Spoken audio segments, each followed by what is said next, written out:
Hello everyone, I'm Eva Ingram. Today we are working on a Chevy Ventura, or Chevy Venture, I'm sorry.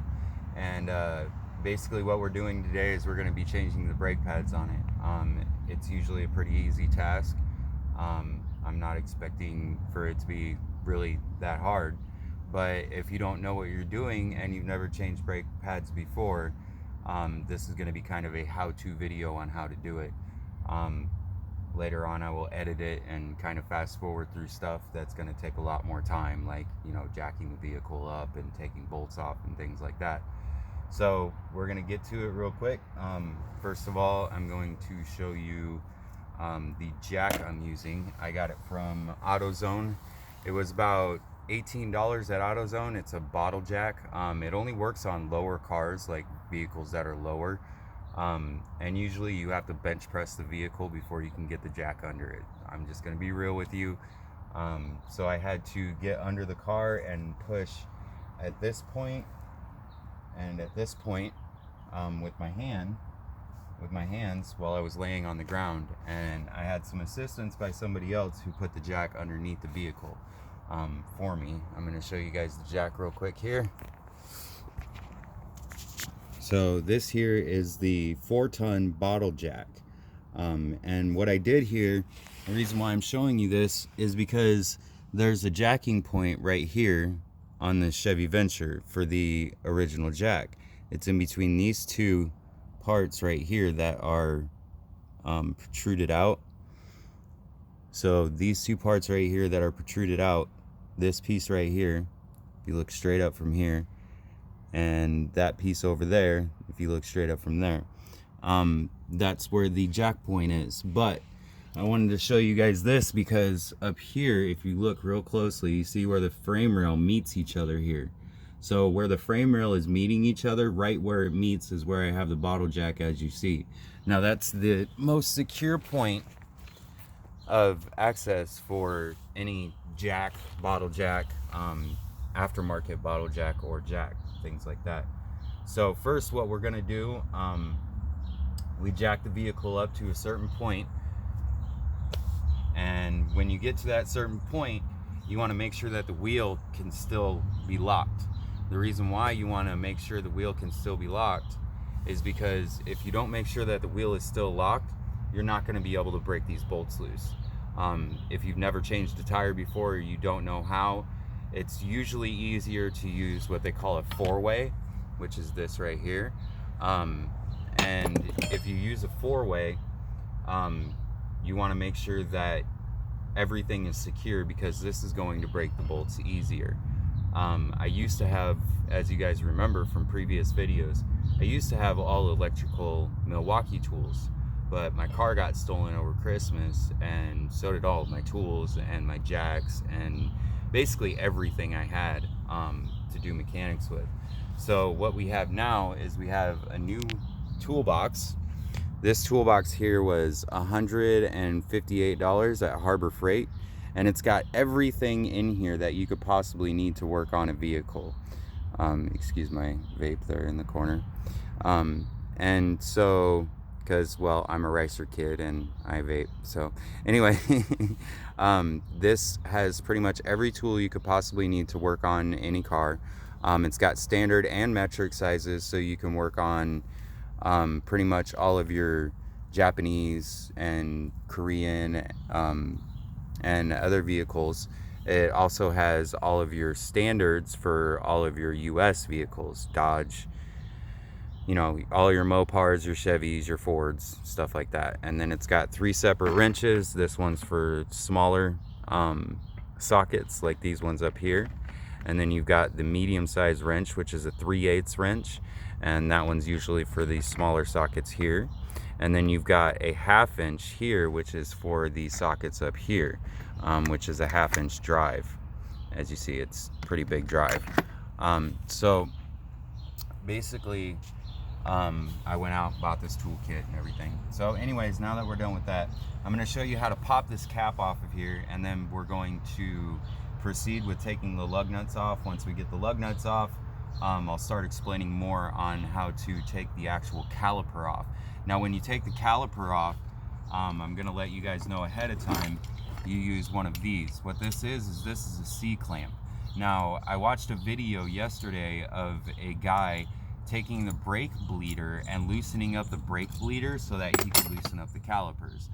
I'm gonna tell you right now, that's the dumbest way you can possibly do it. And if you do it like that, and I know you, or I ever find out about you, I'm gonna call you an idiot. Because that's not a smart way to do it at all. Because if you do that, then you have to bleed your brakes. Now, the way I do it with the C-clamp, you do not have to bleed your brakes.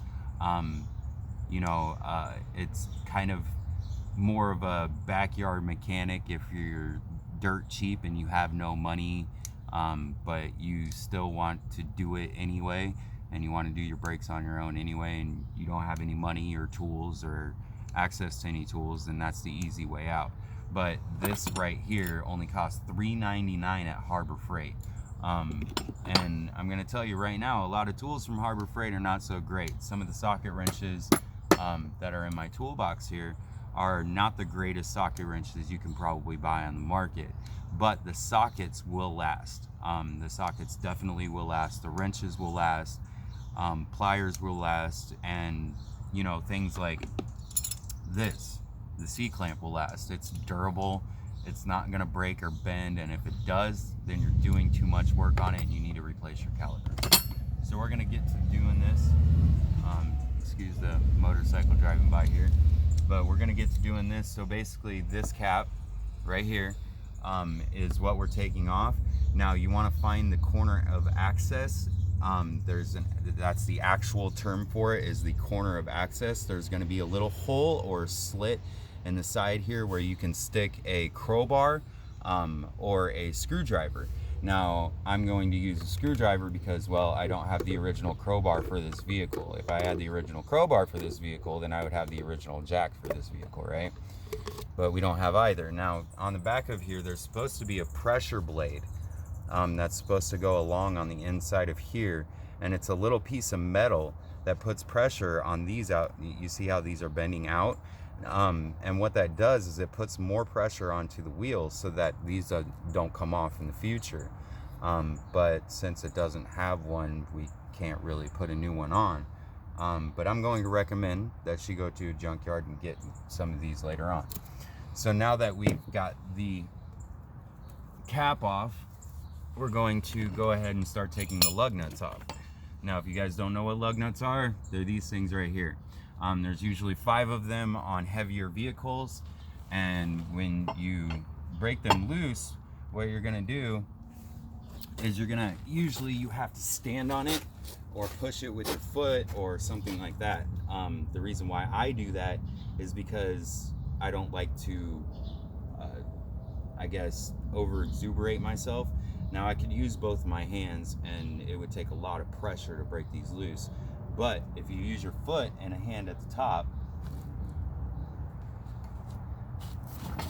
it breaks loose right away. And then we'll go to the next one down and we'll just keep going until we get all of them broke loose. Now usually places like Jiffy Lube and Brake Masters and Les Schwab and all those places, what they do is they put these on with what they call an impact wrench. And it's usually got a certain pound of pressure, like 250 pounds of PSI or so, like that. And as a lot of my good friends call it, they use a certain amount of uggas. Now what that is basically when it goes, it makes a noise that just kind of, and so when it makes that noise, that's one ugga. Then you do 2 and 3 uggas, so to speak. So basically, after we get them all broke loose, before I break them loose, I usually like to move the tires straight forward, however you want to say it. Now the reason why you want to do that is so that you can get to the brake calipers easier. But I like to keep the tires turned in the direction that the brake caliper is. Now on this one, the brake caliper's in front right here. So I have the wheel turned straight. When I take the tire off, you guys will see it. You'll see where the brake caliper is. But I like to have more access, more room to the brake caliper itself which is inside of the wheel well. So once we get this jacked up the rest of the way, we're going to take this tire off here.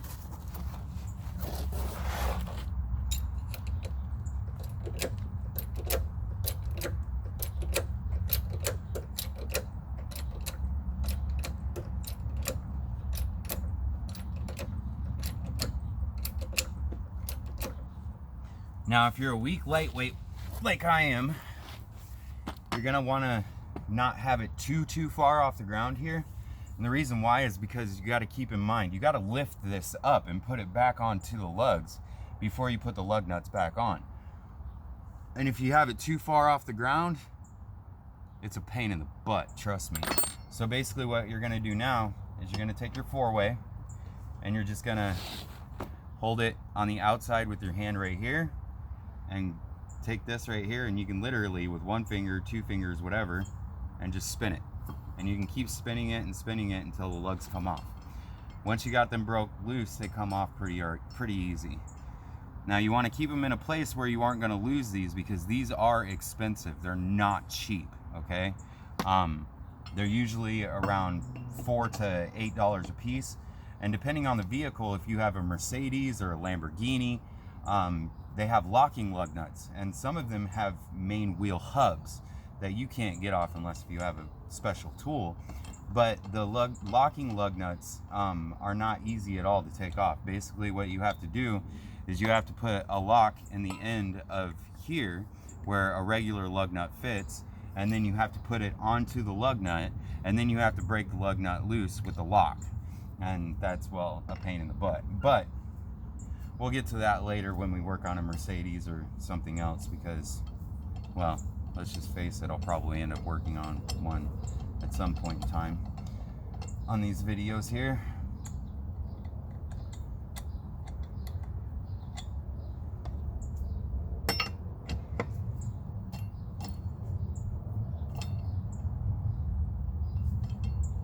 So basically, I'm just going to explain to you guys this first tire here that I do, and then after I do this first tire here, I'm just going to take the other side off right before I work on it, and then we'll restart the video there.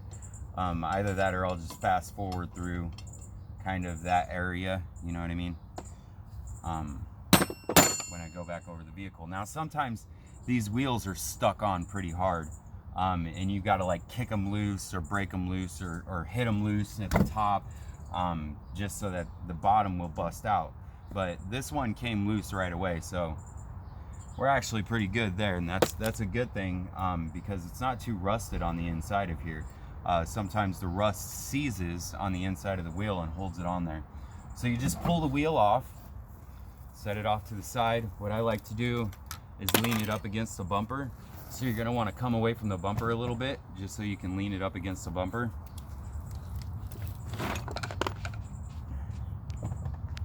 So that it doesn't move, it doesn't go anywhere, it doesn't fall or anything like that. Now once you get all of that done, what you're gonna do is you're gonna come back in here. Now what I was talking about earlier is the brake caliper. This right here is your brake caliper. Now what you're changing here, what we're gonna be changing here, is these here. These are the brake pads. Now you can tell that the pads are wearing down pretty thin because I can't even get a finger in there. Now what you want is you want to be able to get the tip of your finger inside of there, where the brake pads are.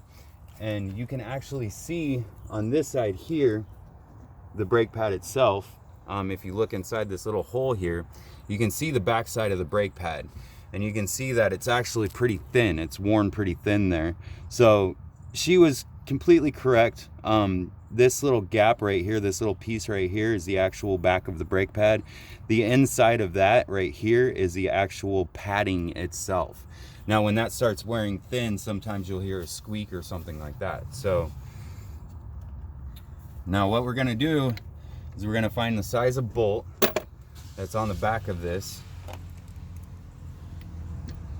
You're just gonna keep going through your sockets till you find the right size. Now that's a little too big, and that is a 16 millimeter, so this is probably going to be a standard bolt here. I'll let you know when I find it what size that is. It's probably going to be either a 9/16 or 5/8. It might even be a 15 millimeter. We don't know yet, but we'll find out. The 5/8 is kind of loose on there too, so we're gonna try a 15 mil. And the 15 mil fits perfect there. You see how there's no slack there and it doesn't move at all? So it's a 15 millimeter socket on the back of these two bolts here for the brace. Now, I'm gonna show you guys something because, like I mentioned before, the brake calipers, how he used a screwdriver on the brake caliper to loosen up the brake caliper. That's pretty stupid. But anyway, when he did that, he did it wrong. So I'm gonna show you how to do it right. So you open up the hood here on your whatever vehicle you have. It doesn't matter what kind of vehicle it is. This just happens to be the Chevy Venture. So you're gonna release your hood, open it up, and of course we got the engine bay here. Where's our bar? There it is. So take your bar, put it up on the latch where it belongs, and it usually says right on the hood, you see where it says prop rod there? So you take this and you kind of stick it inside of there where the prop rod goes, okay? So once you have the prop rod on there and your hood is open, then you're gonna look for your brake fluid. Your brake fluid is usually in a thing that looks like this. That's called the master cylinder, brake master cylinder. Now that's the thing that holds your guys' brake fluid. I'm going to specify you do not use anything but brake fluid to fill this up. If you do, you will ruin your car. Your entire brake system will need to be replaced. So you guys see how I took that cap off there? When you take that cap off there, what it does is it releases the pressure inside of this. Now, if you don't release the pressure inside of this, and that's clear fluid, so that's a good thing, that means it's brake fluid. If you don't release the pressure off of this, then what's gonna happen is the caliper pressure from the calipers, when I squeeze them with the C-clamp, what's gonna happen is all that pressure is gonna go into there. And it can cause it to go into other calipers throughout the vehicle and other wheels, such as the front and the back. And if that happens, then it can break the boots on the caliper itself. Now, the boot is basically what pushes on the pad itself back in here. So this part right here, this little rubber piece here, that's your boot. And if that pops, then you're gonna have fluid everywhere and you're gonna need to replace your caliper. So you don't wanna do that. Now, what the guy did on the last video I saw, he pulled this off, and right there where this is, that's a brake bleeder cap. Now, he released the brake bleeder and then released the air out of there. Don't do that. Release it through the lines into the actual master cylinder itself through the calipers. So we're gonna get to doing this here. We're gonna release the brake caliper off the bolts. Once we release the brake caliper off the bolts, and usually it's not exactly gonna be easy here. So,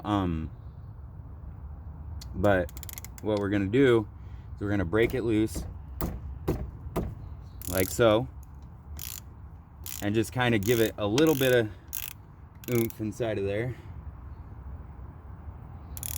Now, once we get it a little bit loose, we're gonna go to the bottom here, and then we're gonna break the bottom loose. Now, the reason why we're gonna break these loose before we loosen this top one up fully here is because if you don't break this bottom one loose and the top one loose at the same time, what's gonna happen is you're gonna be trying to break this bolt loose. This bolt's already gonna be off, and the caliper is gonna come flying this way. It's just gonna come out. And you can break lines and things like that doing that by putting too much pressure on them. So we're gonna break this one loose now. And like I said, sometimes it's not exactly easy.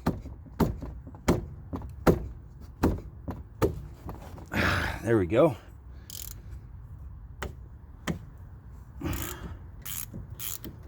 Now, once you got it loosened pretty well,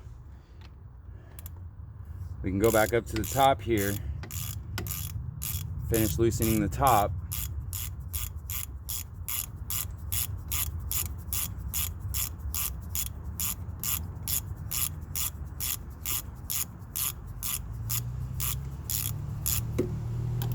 until it's finger loose. Okay, and then we're gonna go back into the bottom here and we're gonna finish loosening that one. Now you want to leave the top bolt in there so that it doesn't, like I said, come flying down.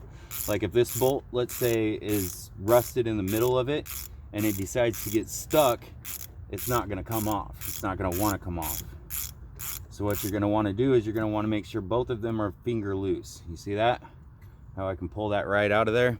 Make sure that you have enough oil on there or enough grease on there. Now what that is that's lubricating grease and stop squeal.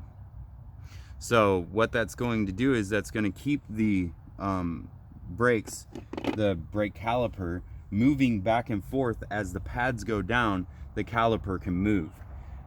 If you don't have enough oil or grease in there, then you need to lube these up real well. But these have enough on them, I don't need to do that. So what we're going to do, now that we've done that, is we're just going to kind of shim it back and forth a little bit here.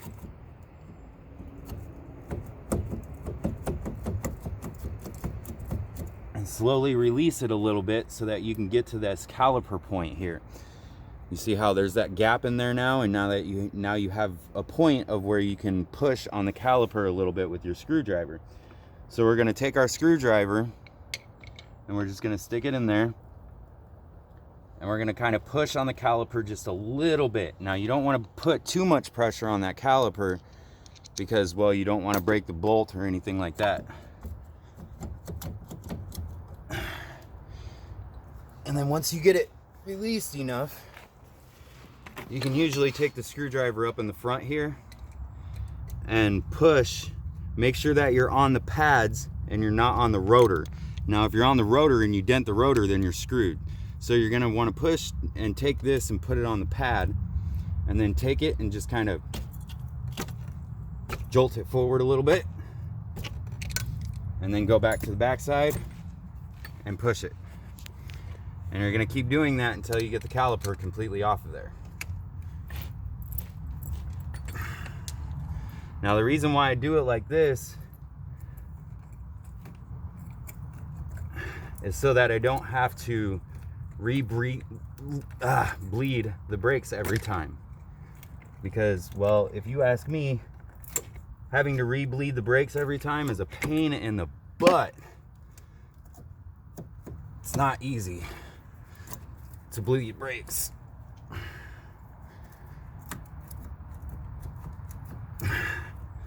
But I think this is locked on the pad back there, so I might have to release it more off of the caliper here. So we're going to go back here again and push the caliper in a little bit more.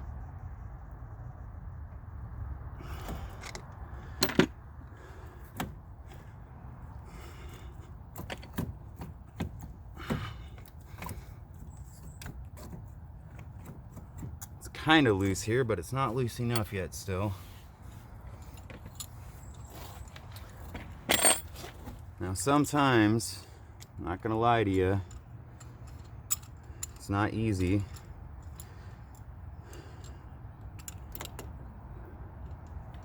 Basically what I'm doing now is I'm measuring it up to the caliper itself, so that when I get the caliper off, I can just get the C-clamp right into there. So we're gonna keep prying at it. Now I'm using needle nose pliers. Push it a little bit more here. Push that caliper in a little bit more in hopes that I can get it off here. There we go. Now it should be way more than loose enough. Yep, there it goes. Now, this is the caliper. This is your brake caliper. This is the boot that I was talking about earlier. Remember, it was fully expanded. It's no longer fully expanded because I pushed it in a little bit. And you can see the push-in point of where I pushed it in at.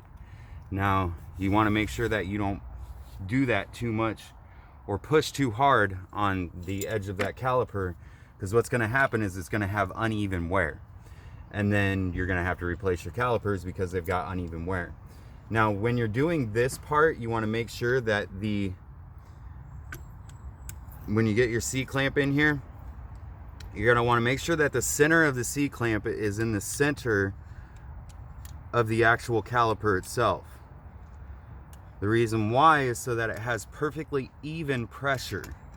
throughout the caliper so that it perfectly pushes that caliper into there. Now I'm not fully in there yet. There we go. Now I'm clamped down on it. So what you're gonna do is, like I said, you want to make sure that it's in the middle there. And now that it's in the middle there, you want to slowly push it in. You guys see how that's going in? Now the reason why you're slowly pushing it in is because you don't want to burst any of your brake lines. You want that pressure to slowly release. Now you see how it's getting easier and easier, but I'm going nice and slow. Now I've seen people push on this hard and do it quickly, and people who usually do that break lines, break caliper lines. And when you break a caliper line, you're pretty much screwed. You have to replace your entire brake line, and nobody wants to do that because, well, let's just face it, there's not enough money in America, or any country at that. There's not enough money, period, to have to do that. Now you see how this caliper is pushing into the boot there? That's exactly what you want. And you want to make sure that it's going to keep pushing slowly. So you want to keep pushing it in, and then once it gets to a certain point, what's going to happen is that boot is going to push in with the caliper. So you guys see how that boot is pushing in with the caliper?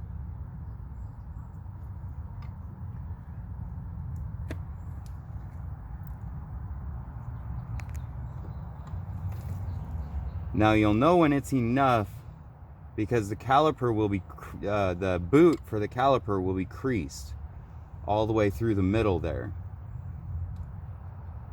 And with these Chevys, it usually is creased 2 to 3 times. This one is creased 2 times. And it's going to sit flush with the outside of the caliper. You guys see how it's sitting flush here with the outside of the caliper? So that there is going to be enough. Now you don't want to push it in any more than that, because then you can ruin that boot that I was just talking about that I showed you guys. So loosen up your C-clamp back to your point of where you started, so that when you get to the other side, it's not as hard to put that C-clamp back on there. You already know what position it needs to go in and how far you need to have it, right? So once you have that done, then what you're going to do is you're going to pull these off of here. Now, whatever you do, I don't care what it is that you do not put anything metal in between this brake pad and your rotor. Nothing. Put nothing metal in between those two. Because if you scratch your rotor, you're going to have to get it resurfaced. You're going to have to take it into an auto parts store and you're going to have to get it resurfaced. So what I like to do when it sticks on like this is take a pair of needle nose pliers and just grab the edge and pull. You see that? I just keep pulling it. And it kind of shimmies its way out of there. Now, the reason why I do it like this is so I don't hurt my rotor. Because let's face it, I don't have money to replace a rotor that's not mine. I don't think anyone really does.